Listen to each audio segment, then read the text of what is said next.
23 noyabr 2001-ci ildə Şamaxı rayon Göylər kəndində anadan olub.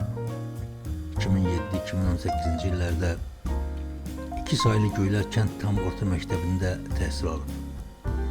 Orta təhsillə yanaşı həm də Şamaxı rayon İncəsənət Təhsili Mərkəzində səs üzrə musiqi təhsili alıb. 2020-ci ildə müddətli həqiqi hərbi xidmətə gedib. Azərbaycan Silahlı Qüvvələrinin əsgəri olan Rıza Məmmədov 2020-ci il sentyabrın 27-sində Azərbaycan Silahlı Qüvvələri tərəfindən Ermənistanın işğal altında olan ərazilərin azad edilməsi üçün başlanan Vətən müharibəsi zamanı Füzulinin azadlığı uğrunda gedən döyüşlərdə iştirak edib və həmin döyüşlərin birində şəhid olub.